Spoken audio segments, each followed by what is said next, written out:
আসসালামু আলাইকুম রহমতুল্লাহি বারাকাতুহু। আমাদের সমাজে, আমাদের বাংলাদেশে এবং বিভিন্ন অঞ্চলে এক দল, একটা টিম আলেম রয়েছে যারা বলে যে অর্থ বুঝে কোরআন তেলাওয়াত না করলে এই কোরআন তেলাওয়াতের কোনো মানে নেই, এই ধরনের কোরআন তেলাওয়াত দরকার নেই, এই ধরনের কোরআন তেলাওয়াতের কোনো মানেই হয় না, অর্থ বুঝে কোরআন তেলাওয়াত করতেই হবে। এরকম অনেক ধরনের কথা বলে, ফেসবুকে পোস্ট করে, বিভিন্ন ধরনের কথাবার্তা বলে। তারা এই কথাগুলো বলে, কেন বলে এটা বুঝি। তারা ভালো অর্থেই কথাটা বলে, কিন্তু তারা ভালো অর্থেই, ভালোর জন্যেই এই কথা বলতে গিয়েই জিনিসটাকে খারাপ করে ফেলে। ভালোর জন্যেই এই কথা বলতে গিয়ে তারা বিষয়টাকে খারাপ করে ফেলে।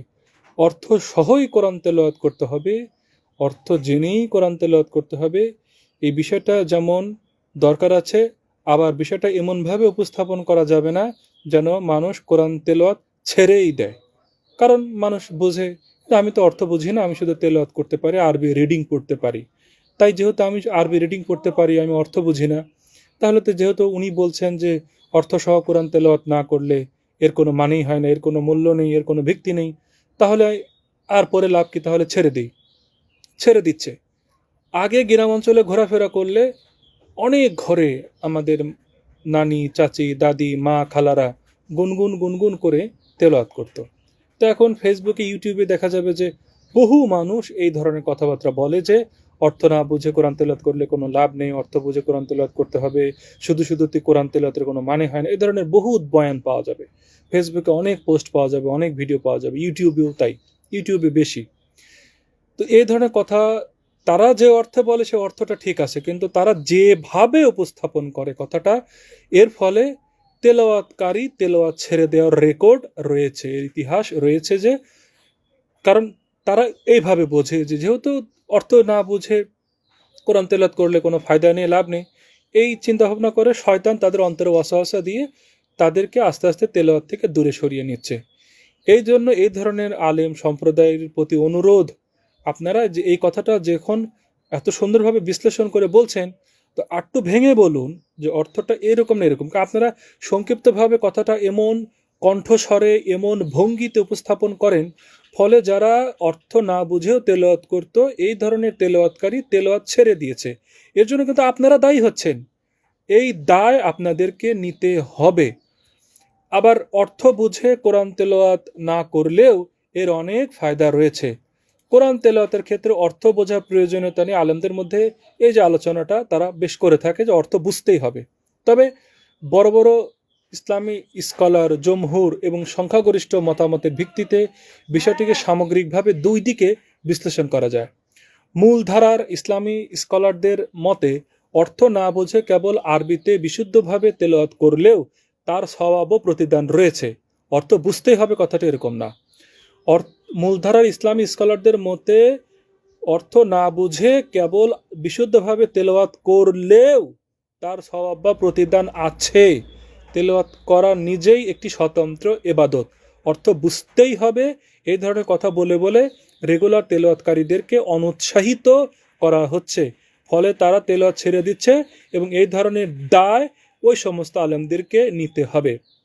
দেখুন, প্রমাণ ছাড়া কথা বলে তো লাভ নেই। তিরমিজি শরীফের একটি বিখ্যাত হাদিস শরীফে বলা হয়েছে, কোরআনের প্রতিটি হরফ বা অক্ষর পড়ার জন্য 10টি করে নেকি পাওয়া যায়। এটা বলেনি যে কোরআনের প্রতিটি অক্ষর বুঝে বুঝে, প্রতিটি অক্ষরের অর্থ বুঝে পড়লে 10 নেকি পাওয়া যায়। বলেছে প্রতিটি হরফ উচ্চারণ করে পড়লে 10টি করে নেকি পাওয়া যায়। এখানে স্পষ্টভাবে উল্লেখ হয়েছে আলিফ লাম মিম একটি অক্ষর নয়, বরং আলিফ একটি, লাম একটি, মিম একটি আলাদা আলাদা অক্ষর।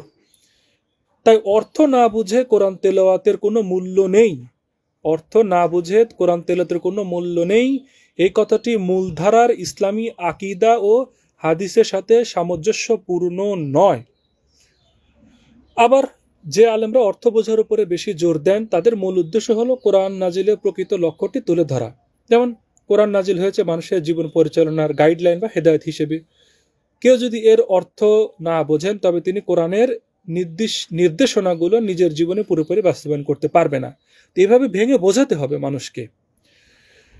আল্লাহ কোরআনে মানুষকে এর আয়াতের নিয়ে গভীরভাবে চিন্তা ভাবনা করার নির্দেশ দিয়েছেন।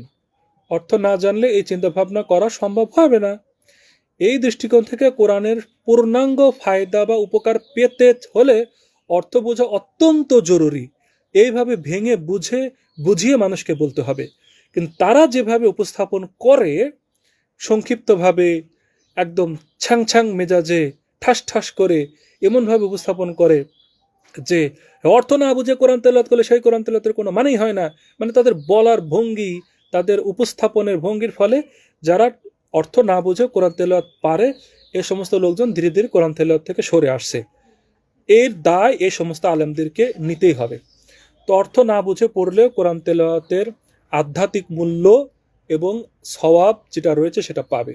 এটা কোনোভাবে অসম্পূর্ণ বা মূল্যহীন নয়। তবে একজন মুসলিম শুধুমাত্র না বুঝে পড়ার মধ্যে সীমাবদ্ধ থাকা উচিত নয়।